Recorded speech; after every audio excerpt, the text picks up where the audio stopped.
আসসালামু আলাইকুম। আমি জাকির আহমেদ, একজন ডিজিটাল মার্কেটার। আজকে আপনাদের কাছে হাজির হয়েছি নতুন আরেকটা ভিডিও নিয়ে।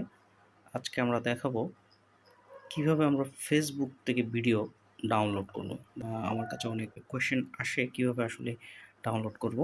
সো আমি আজকে দেখিয়ে দেবো কিভাবে আমরা আসলে ফেসবুক থেকে ডাউনলোড করব। তো আমি দেশে করোনার ইতিমধ্যে একটা প্রাদুর্ভাবে ফেসবুকে অলরেডি সবকিছু বন্ধ হয়ে গেলে এরকম ভিডিও দেখতে পাচ্ছি। সো আমি চাচ্ছিলাম যে এই এই ভিডিওটা আমি ডাউনলোড করব। তখন আমি এখানে 3 ডটে যাব।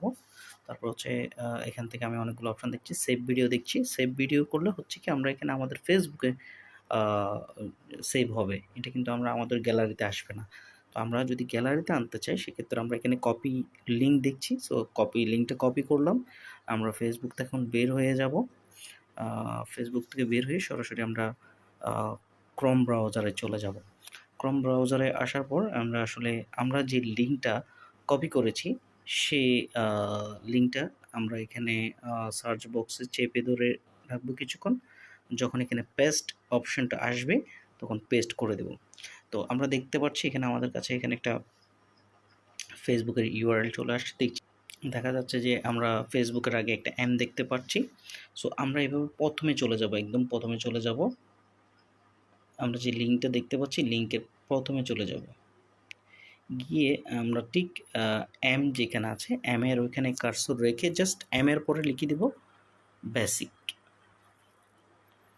জাস্ট বেসিকটা লিখেই আমরা এটা সার্চ দেব, গোতে যাব। এই যে আমাদের কাছে অলরেডি একটা ইন্টারফেস চলে আসছে ফেসবুকে। তবে আমি আগে বলে রাখি আমাদের কিন্তু ক্রোম ব্রাউজারে আগে আমাদের ফেসবুক আইডিটা লগইন করে রাখতে হবে। প্রয়োজনে আইডি এবং পাসওয়ার্ড দিয়ে লগইন করে নেবেন, তারপর সার্চ দিবেন। দেওয়ার পরে আমি এই ভিডিওটা যখন ওপেন করব দেখা যাচ্ছে এখানে 3 ডটে যখন আমি এখানে ক্লিক করব দেখা যাচ্ছে আমার এখানে download, playback speed, picture in picture, হ্যাঁ, এই 3টা অপশন চলে এসেছে। আমরা যদি ডাউনলোডে ক্লিক করি দেখতে পাচ্ছি এটা এখন আমাদের কাছে ডাউনলোড হয়ে যাচ্ছে। এই হচ্ছে সিম্পল ভিডিওটা। তো আমার গ্যালারিতে গিয়ে দেখি আমার গ্যালারিতে ভিডিওটা আছে কিনা। ডাউনলোডে গেলাম, এই যে ডাউনলোডের মধ্যে আমার অলরেডি ভিডিওটা চলে আসছে, ডাউনলোড হয়ে গেছে। খুব সহজে আমরা আসলে ফেসবুক থেকে ভিডিও ডাউনলোড করে ফেলেছি। চাইলে আমরা এখান থেকে এখন ফেসবুক আবার আপলোড দিতে পারবো। তবে সেক্ষেত্রে কারো কন্টেন্ট ফেসবুকে না দেয় ভালো, যেহেতু কপিরাইট ইস্যু আসতে পারে। সো আশা করি এই ভিডিওটা আপনাদের অনেক বেশি উপকারে আসবে। সবাই ভালো থাকবেন, সুস্থ থাকবেন। আসসালামু আলাইকুম। আবারও নতুন একটা ভিডিও নিয়ে আমি হাজির হব। ততক্ষণ পর্যন্ত ভালো থাকুন।